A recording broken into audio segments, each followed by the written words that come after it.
అని చెప్పి నేను ఈ సందర్భంగా తెలియజేస్తూ గౌరవ ముఖ్యమంత్రి గారు ప్రవేశపెట్టినటువంటి తీర్మానాన్ని బలపరుస్తున్నది.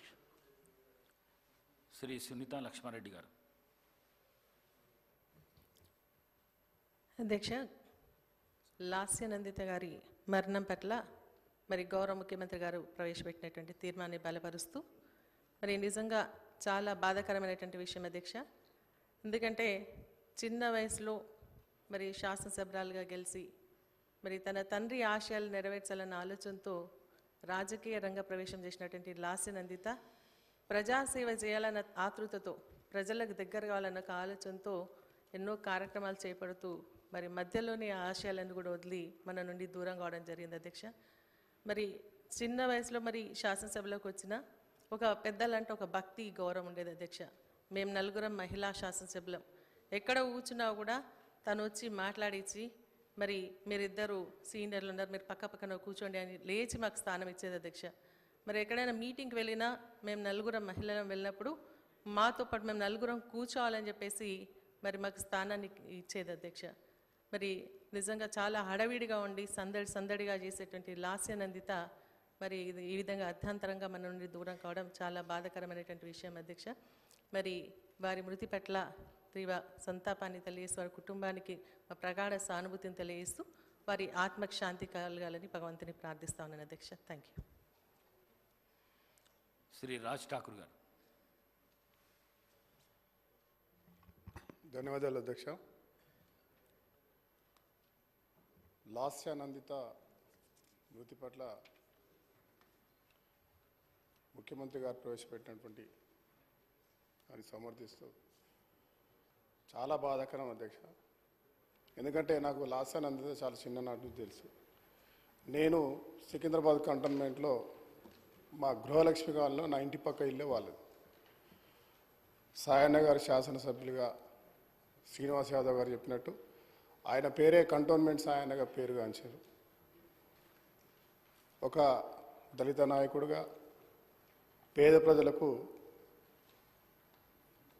తను ఉన్నన్ని రోజులు అనేక సమస్యలపై పోరాటం చేస్తూ సౌమ్యుడిగా మంచి పేరు తెచ్చుకున్నటువంటి ఒక గొప్ప నాయకుడు. మరి వారు తదనంతరం షుగర్తో బాధపడి వారు చనిపోయిన కొద్ది రోజులకే మరి ఏ రోజు లాస్య యాక్సిడెంట్లో చనిపోవడం అనేది దిగ్భ్రాంతికి గురి చేసింది. మా కుటుంబంలో అందరూ కూడా విషాదంగా దాన్ని ఒక భరించలేనటువంటి ఒక రోజు అది. ఎందుకంటే నిరంతరం వాళ్ళు ముగ్గురు అక్క చెల్లెలు వారు ఎప్పుడు కలిసినా కూడా నవ్విస్తూ చాలా పాజిటివ్గా ఉన్నటువంటి వ్యక్తులు.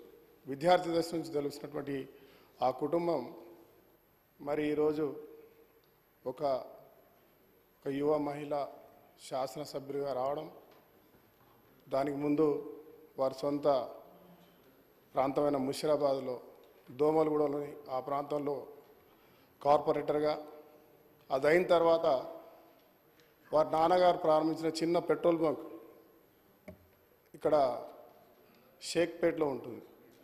నేను 20 సంవత్సరాల తర్వాత మణికొండకు వచ్చి అక్కడ ఇల్లుంటే వారు ముగ్గురు అక్క చెల్లెలు కలిసి పెట్రోల్ బంక్ నిర్వహిస్తుండేవారు. అక్కడ ఆ కార్యక్రమం చేస్తూ ఆ పని కాగానే ఎప్పుడు కూడా మా ఇంటికి వచ్చి మా పిల్లలతో ఫ్యామిలీతో గడిచినటువంటి ఆ ఒక బంధాన్ని గుర్తు చేసుకుంటే చాలా ఒక సొంత కుటుంబ సభ్యురాలు ఈరోజు మన మధ్య లేకపోయినటువంటి ఒక బాధ ఈరోజు చూస్తూ ఉన్నాం. వారికి ఉన్నటువంటి మా కుటుంబానికి ఉన్న సంబంధం చిన్ననాటి నుంచి తెలిసి నాకు ఎప్పుడు వాళ్ళ నాన్న పోయిన తర్వాత ఆమె శాసనసభ్యురాలు అయిన తర్వాత మా ఇంటికి వచ్చి చెప్పినటువంటి ఒక సంఘటన గుర్తొస్తుంది.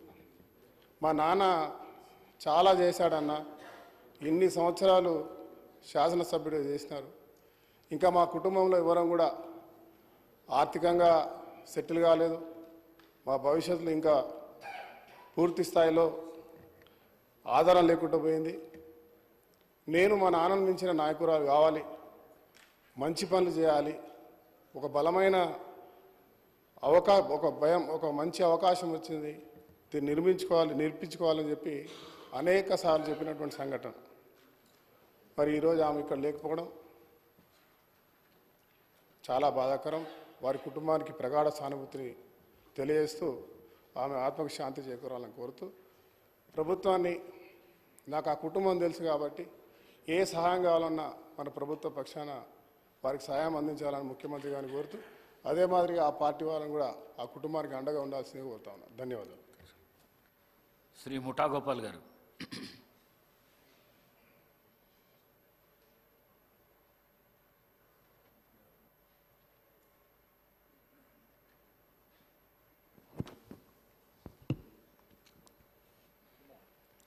అధ్యక్ష నమస్కారాలు.